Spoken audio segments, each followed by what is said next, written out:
بسم اللہ الرحمن الرحیم صلی اللہ علیہ حبیبہ محمد وآلہ وسلم۔ مشتاق احمد مخدومی یوٹیوب چینل کے ناظرین السلام علیکم۔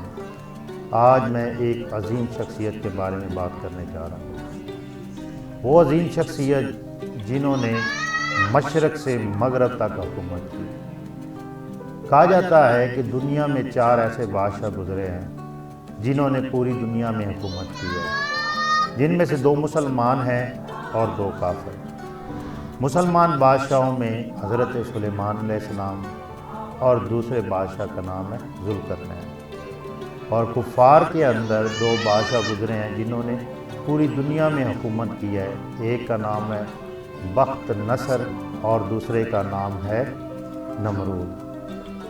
تو ناظرین، آج میں جس شخصیت کے بارے میں بات کرنے جا رہا ہوں ان کا نام ہے حضرت ذوالقرنین۔ حضرت ذوالقرنین وہ شخصیت ہیں جن کے بارے میں کفار نے حضور صلی اللہ علیہ وسلم سے سوال پوچھا تھا۔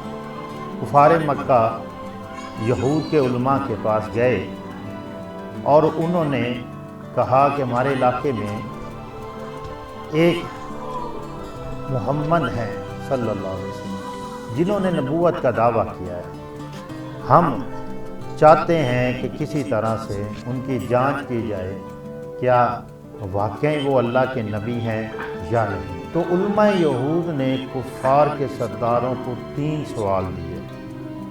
پہلا سوال کہ صحابہ کہف کون ہیں، دوسرا سوال کہ روح کیا ہے، اور تیسرا سوال انہوں نے یہ کیا کہ وہ کون سی شخصیت ہے جو مشرق سے مغرب تک حکومت کی اور پھر وہ شمال کی جانب گئے۔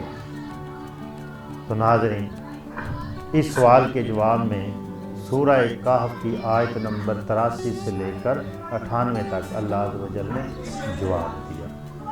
یہ تو ہم ناظرین دیکھیں گے بعد میں کہ اس کو ڈیٹیل سے دیکھیں گے کہ ان آیات میں اللہ عز و جل نے ذوالقرنین کے بارے میں کیا ارشاد فرمایا۔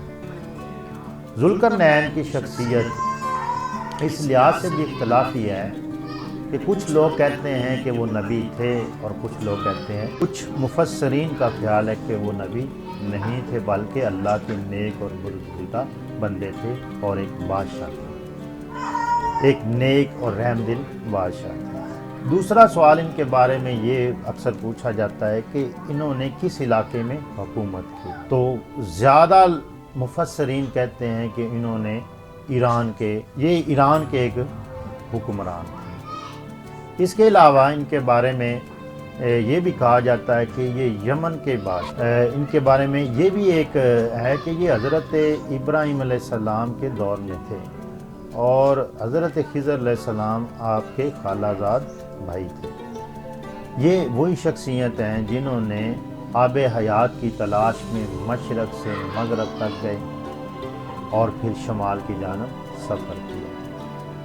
اب ان کے نام کو دیکھتے ہیں۔ ذوالقرنین، ذوالقرنین کا مطلب ہوتا ہے 2 سنگوں والا۔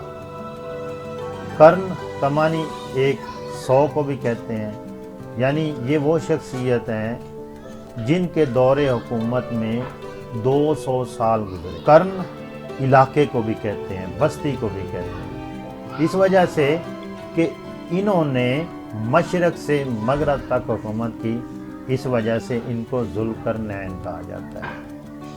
اور ایک ان کی یہ بھی وجہ تسمیہ بتائی جاتی ہے ان کے نام کی کہ آپ کا جو تاج تھا اس کے اوپر 2 سینگ تھے، اس وجہ سے آپ کو ذوالقرنین کہا جاتا ہے۔ ایک وجہ تسمیہ یہ بھی بتائی جاتی ہے کہ آپ کے دونوں طرف سے بالے سے باہر کی طرف نکلے ہوئے تھے، اس وجہ سے بھی آپ کو ذوالقرنین کہا جاتا ہے۔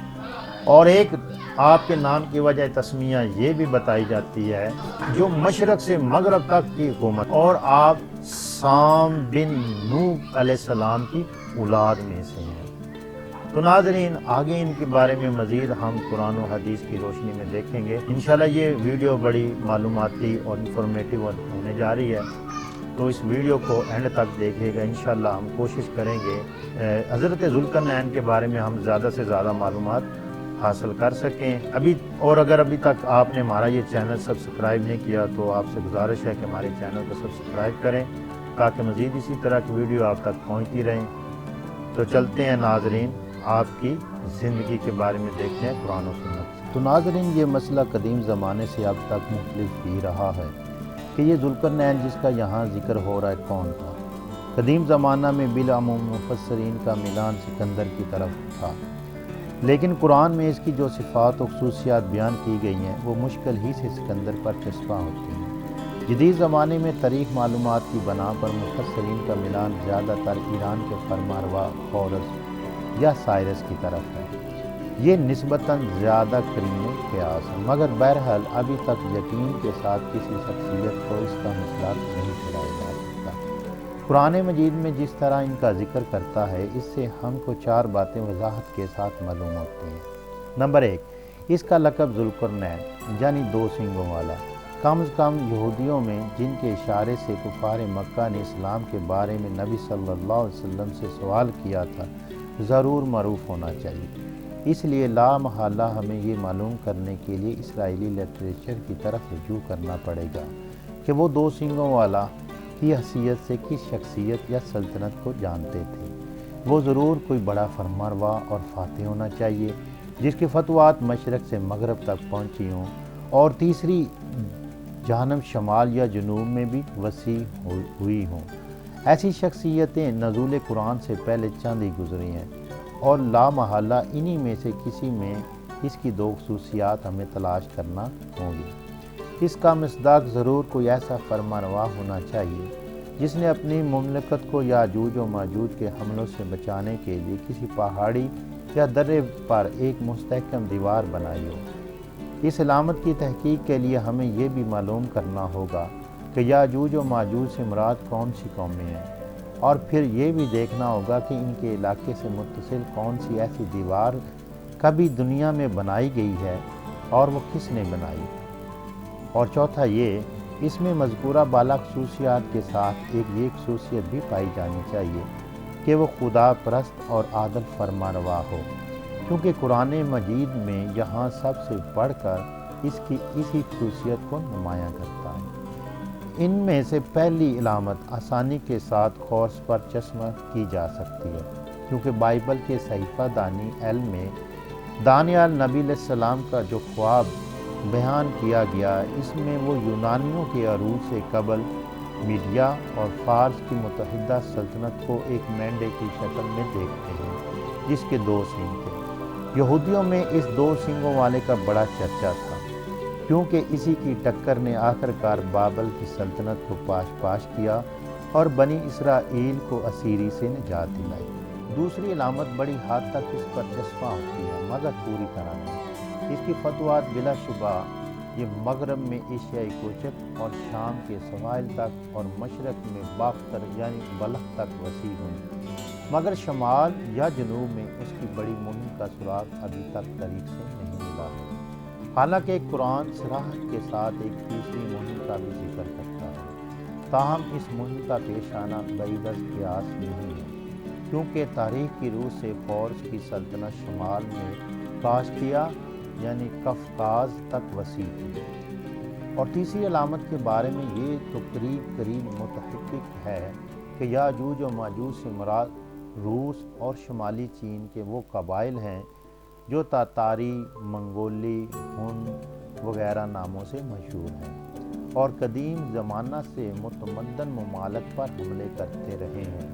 نیز یہ بھی معلوم ہے کہ ان کے حملوں سے بچنے کے لیے قفقاز کے جنوبی علاقے میں در بند اور داربال کے استحکامات تعمیر کیے گئے تھے، لیکن یہ ابھی تک ثابت نہیں ہو سکا کہ خود ہی نے یہ استحکامات تعمیر کیے تھے۔ آخری علامت قدیم زمانے کے معروف فاتحوں میں سے کسی پر چسپاں کی جا سکتی ہے تو وہ فورس ہے، کیونکہ اس کے دشمنوں تک نے ان کے عدل کی تعریف کی، اور بائبل کی کتاب عزرا اس بات پر شاہد ہے کہ وہ ضرور ایک خدا پرست اور خدا ترس بادشاہ تھا جس نے بنی اسرائیل کو ان کی خدا پرستی ہی کی بنا پر بابل کی اسیری سے رہا کیا اور اللہ وحدہ لا شریک کی عبادت کے لیے بیت المقدس میں دوبارہ ہیکل سلیمانی کی تعمیر کا حکم دیا۔ اسی بنا پر ہم یہ تو ضرور تسلیم کرتے ہیں کہ نزول قرآن سے پہلے جتنے مشہور فاتحین عالم گزرے ہیں ان میں سے خورس ہی کے اندر ذوالقرنین کی علامات زیادہ پائی جاتی ہیں، لیکن تعین کے ساتھ اس کو ذوالقرنین قرار دینے کے لیے ابھی مزید صحافتوں کی ضرورت ہے۔ تاہم دوسرا کوئی فاتح قرآن کی بتائی ہوئی علامات کا اتنا مصداق نہیں جتنا خورس ہے۔ تاریخی بیان کے لیے صرف اتنا ذکر کافی ہے کہ خورس ایک ایرانی فرمان روا تھا جس کا عروج 549 قبل مسیح کے قریب زمانے میں شروع ہوا۔ اس نے چند سال کے عرصہ میں میڈیا یعنی الجبال اور لیڈیا یعنی ایشیائی کوچب کی سلطنت کو مسخر کرنے کے بعد 539 قبل مسیح میں بابل کو بھی فتح کر لیا تھا، جس کے بعد کوئی طاقت اس کے راستہ میں مزاحم نہیں رہی۔ اس کی فتوحات کا سلسلہ سندھ، سغد یعنی موجودہ ترکستان سے لے کر ایک طرف مصر اور لیبیا تک اور دوسری طرف تھریس اور مقدونیہ تک وسیع ہو گیا، اور شمال میں اس کی سلطنت قفقاز یعنی کاکشیا اور خوارزم تک پھیل گئی۔ عملاً اس وقت کی پوری مہذب دنیا اس کے تابع فرما تھی۔ قرآن مجید میں ذوالقرنین کے 3 سفروں کا حال بیان ہوا ہے جو سورہ کہف میں ہے۔ پہلا سفر، حضرت ذوالقرنین نے پرانی کتابوں میں پڑھا تھا کہ سام بن نوح علیہ السلام کی اولاد میں سے ایک شخص آب حیات کے چشمہ سے پانی پی لے گا تو اس کو موت نہ آئے گی۔ اس لیے حضرت ذوالقرنین نے مغرب کا سفر کیا۔ آپ کے ساتھ حضرت خضر علیہ السلام بھی تھے۔